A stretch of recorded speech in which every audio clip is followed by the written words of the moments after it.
Rev up your engines!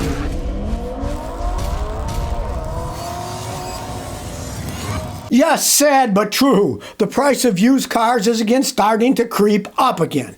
Now, if you remember during the coronavirus, it went real high because they weren't making as many cars, people weren't going that far, and then if people had a vehicle that people wanted, they couldn't buy a new one, so they had to buy a used one, so the price of the used ones went up. But after coronavirus, now prices started to go down. Guess what? They're going back up again, and some of it has to do with this tariff stuff. Some of it has to do with the price of new cars. They're not lowering the price of new cars, right? It turns out that the average used car price is now $31,624. Whew!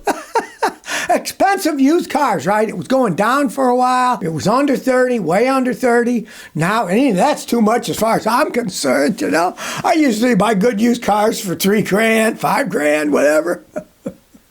But now they're going back up again. Inflation keeps going. And of course, it has been going. Nobody stopped this inflation. Let's live in the real world. Your insurance rates are higher. You're paying more for the cars. You're paying more for houses. Food is insanely more expensive. We're in almost super inflation, right? They pretend, oh, we only have a 3% or 2.5% inflation every year. That's horse manure, right? So we all know we're living in an inflationary. And if they do lower the interest rates, the feds, it'll make it worse, because then people will spend more money they don't have because the money they're borrowing is cheaper to borrow, so they borrow more money and they spend it, and everything keeps costing more. That's why something like a recession is pretty much inevitable soon. You can't just keep raising rates, just like the stock market. The stock market is like a giant balloon. You keep blowing it, but eventually the balloon explodes, crashes down, then it starts all over again, right? Well, the same thing got to happen with the price of houses and even cars. But now, the sad thing is the price of used cars is starting to climb up again. We live in very bizarre economic times. It's not following any example of any of these economists whatsoever. Doesn't matter what side, if you're supply side economics or whatever, none of it really fits what's happening today because it's not logical. There's no logic behind half of the stuff that's going on. And of course, the figures that we're being fed are just outright bald-faced lies. Just like the unemployment rates, they try to keep it low so they don't include a lot of people that don't have jobs, right? They're not included in the unemployment. Well, they're unemployed technically, but that's not part of our figures. They're not collecting unemployment insurance, so we don't count them, right?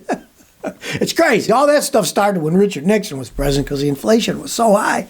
He said to the guys, oh, it looks bad. And they'll say, okay, we'll just change the definition of what unemployed is to make the figures look lower, which is what they did. And those are the figures we use today. There's a lot more unemployed people out there than these stupid figures give, right?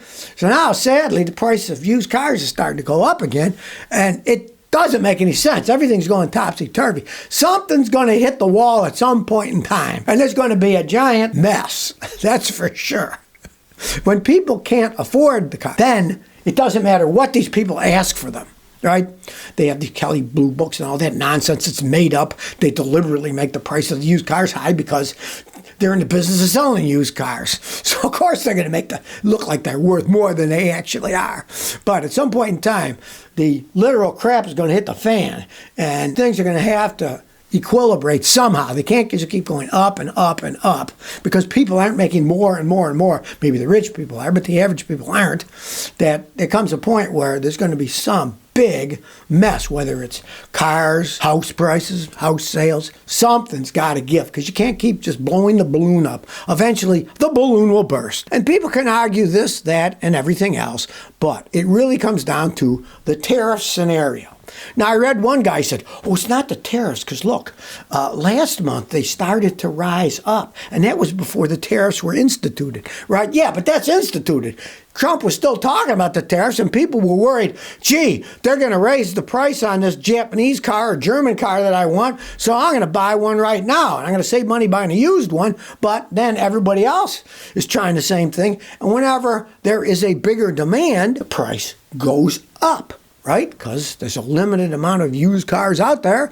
And when there's a lot of people looking for them, guess what? The price goes up. The people selling them aren't stupid. I mean, maybe some of the private people are, but most of them that are sold through used car dealers and stuff, those guys are pros. They're sharks. They're out to get as much money as they can out of you. And when they have 5 people a day coming in asking about a certain car, they're going to keep raising the price of that car until nobody buys it. Then they'll lower it a little bit until somebody does. They've got used car lots have nothing but time on their hand. These guys are sitting at a desk, twiddling their thumbs, hoping people come in. And whenever they come in, they want to get as much as they possibly can out of them. So, the fact that they're starting to go back up again, a lot of it has to do with the tariffs, really. Because people are worried, so they think, oh, I'll go get it. And then these guys, those bunch of people coming in, they're all worried, let's hit them for as high as we can. Especially in the used car market, because all they're saying is, they'll say, well, look, you can buy a brand new one for $20,000 more. The fact that, the average used car now is like $32,000. That's a lot of money for a used car, right?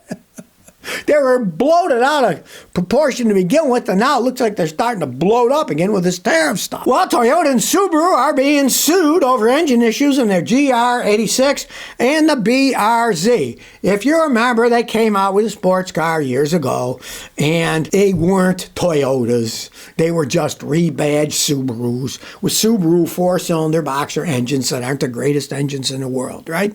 Well, now people that own them are so peed, they got a class action lawsuit going. Oil starvation and oil pressure issues in the boxer engines had led to the engines coming apart. Some blew up with as little as 20,000 miles. Some with 61,000 miles. The warranty is good for 60,000 miles. Now, this is what I tell people. Subarus, some of them are okay, but they are cheaper made. So instead of using gaskets in places, they use air-dried silicone sealant. And guess what happens to silicone sealant that's air-dried? Eventually it cracks and it leaks. So take a regular 4-cylinder Toyota engine, it's got regular gaskets, but the Subaru engines, a lot of them have the glue instead. It works fine until the glue cracks and dries up. Well, just think, if you were silicone glue and you're on a hot engine, what's going to happen? You're going to get hot, you're going to get cold. Hot, cold, and eventually you're going to crack. And they do, and then they leak. And then people don't pay enough attention half the time, they blow up. That's the thing about Toyotas, at least in the past. Toyotas were so bulletproof that people wouldn't check their oil, they wouldn't do anything. And they kept driving them because they kept lasting so long without having any problems. They're having a few problems now, but go back 10 years ago. No, they just run and run and run. So, if you thought you were buying a Toyota, but it's really a rebadged Subaru, and you treated it like a Toyota, yes, the engine will blow up because it has to be watched closer because it doesn't have the gaskets. It's got glue instead. And they just use glue. You might think, well, why on earth would they use glue instead of a gasket? It's cheaper to manufacture them instead of having a whole line of gaskets that they have to have all set up every time they build an engine. Put the 2 gaskets in, bolt them on. They can just have a glue gun go, put another one on. It's not cheaper, faster to manufacture them that way, and that's why they do it. But now they're being sued, and ha, ha, ha. That's all I have to say. They'll teach Toyota for calling Subarus Toyotas, because they aren't. They're still Subaru. Well, gee, old Elon Musk is finding out there's corruption in politics. Oh, who would have seen that one, right? Now, his big question is, how did these politicians end up with $20 million on a $200,000 a year salary, because they got to pay taxes like everybody else, right? And he's looking at congressmen's strangely wealthy members, aiming in at these politicians that have all this money, but they only have a $200,000 salary. Well, what he's looking at a lot, of course, is the stock market. Now, they all know, these rich people, how to skirt the law. If they buy and sell stock, that's a matter of public record for the Congress people. He can easily look it up. Anybody can. You could look it up, right? But you can't easily look up their relatives, right? So they could tell their relatives, yeah, we got this big deal going with this defense contractor soon. Buy a bunch of their stock, right? And kids, grandkids, whatever, uncles, aunts, the whole kid and caboodle, right? They can go out and buy that stock and nobody's really going to know. He wants to research that. Hopefully with artificial intelligence, you can see this stuff. Like Nancy Pelosi's stock stuff was bad enough, but then her husband and other people were buying stuff too. And as if they don't do insider trading, right? Ooh, oh no, they don't. Of course they do insider trading. That's why people used to laugh their rear ends off when I was in Texas. the Texas legislature only meets every once in a while, every so many years, right? But these people fight tooth and nail to get in there, to get in Austin, right? And the salaries of these guys were peanut money, right? Because get this, in the year 2020, when I was living in Texas, Texas state senators were paid a base salary of $7,200 a year and a per diem of $221 a day. That peanut money, right? But they were fighting tooth and nail to get in because of the corruption. Then they get deals with their friends' construction companies, making millions, and there's kickbacks and all that stuff. And they found out that guys would have ranches in the middle of nowhere. Somehow the state built a road to their ranch free. They didn't have to pay for it. All kinds of sleazy deals were going on in Texas. Well, probably multiply that by 1,000 in Washington, D.C. And I think it's funny that Elon's going after these things. Why not? You know, how can somebody be worth $20 million when you're getting paid $200,000 a year and paying taxes on that, right? It doesn't make any sense. But of course, with all the corruption and graft, and it's not just stock market, it would be actual contracts for companies. Whose company is doing it? Maybe it's your cousin's company, and then there's kickbacks on the backside on that. Who knows? You know, who has any idea? I think it's funny that Elon's going after him. Let him go after him. Wouldn't it be funny? The richest man on the world, well, he's still pretty rich, right? Going after other rich people who, he says, they cheated. He said, I'm on top, but these people, they cheated. Irony abounds. Now, if you got an electric car, here's a warning from a guy who had a Hyundai Ioniq that only had 3,100 miles on it, and he parked it in his garage for 10 days with 78% charge on his big giant battery, tells you how much power's left, and it's dead, and he couldn't get it going. And here's the culprit. Sitting there for 10 days, the 12-volt battery went dead. All right, you might say, well, it's an electric car with one of those big giant batteries. Doesn't it have enough power? Yes, but that power can't be used to start the car. If that was connected directly to the car, when you touch the door handle, you'd be electrocuted. Right? If you have an electric car, they're actually started by these little 12-volt batteries. Some are 24, but most of them are 12 volts. That's what actually allows the car to start up, because when you get in there with your button or with your card, whatever it got, and you want it to turn on, the 12-volt battery then starts talking all around, and it switches so that the big battery can now start to operate. But if that 12-volt battery goes bad, can't start the car. Even though it's got this huge battery with all this power, it can't use that. Understand this.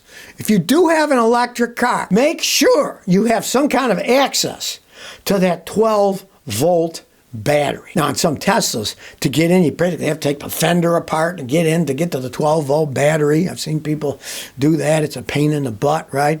But you got an electric car. You can't trust anything electronic as it ages unless you test it. So, they all got these 12-volt batteries. Test them every 3-4 months. You can buy a tester that costs $39 on Amazon that'll test 12-volt batteries. And when it shows that battery's bad, go get another one to replace it. Then you won't be stuck. But let's say your car doesn't start and you got an electric car. Hopefully you have access to where that 12-volt battery is. Learn where it is. And then you can just either charge it up or you can jump start that 12-volt battery with the 12-volt jump starter. Right? Then once the car starts, it's running, go drive to the nearest place that you can buy that 12-volt battery and buy another battery. But the interesting thing here was the guy only had 3,100 miles on the car.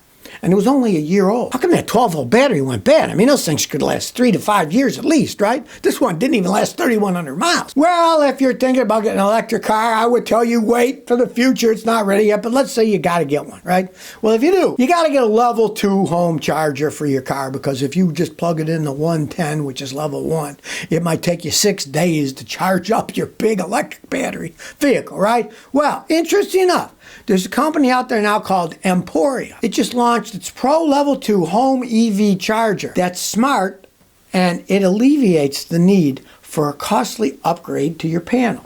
A lot of houses don't have big panels. I'm sitting here in my house in Rhode Island now, and I bought it after it was all renovated. So over there is a big old new fuse box, and it's a 200 amper, so it can hold a lot, right? A lot of houses have 100 amps, and if you plug in some of these level 2 chargers, it'll pop, fuses will blow because it can't handle the power. Well, this company, Emporia, that has this Pro Level 2 home EV charger, is a smart charger, and it can analyze everything that's going on to give you a maximum charge without popping the fuse. Let's say you have a 50 amp one or a 100 amp, not a 200 one. This is smart. So maybe your system's only able to charge that car at, let's say, 30 amps, even though it's a 50 amp charger. It will leave it at 30 amps. So you won't have to worry about, I got to spend a fortune to put a 200 amp in, new wires and everything. No, if you have one that can handle 30 amps, it will only allow the car to charge 30 amps. The company's called Emporia. Pretty interesting technology people are coming out with, right? But that said, I wouldn't advise buying an electric car anyways. Battery electric cars are not ready for prime time. I just went from Clarksville to Portsmouth, Rhode Island, and I saw just a handful of chargers. I saw 6 Teslas, new record, 6 Teslas over 1,000-something miles, right? But 4 of those when we were driving through New York City. We went over to George Washington Bridge. So most of them I saw were in New York City, the rich people, right? The rest of the Midwest, you don't see too many Teslas and other electric cars. Interesting enough, though, when we were driving through New York City, I saw one of those old BMW i3s, like the one I made the video on years ago. The little bitty toy electric one went around. But, I mean, hey, if a guy lives in New York City, this was in Queens, if the guy's living in New York City, probably doesn't have to drive that far. It's a little car, you can plug it in. So it wouldn't be that bad there. But for cross country, I've never seen a BMW i3 on the highway. Not on the interstate highways. They just don't work out that way. So if you never want to miss another one of my new car repair videos, remember to ring that bell.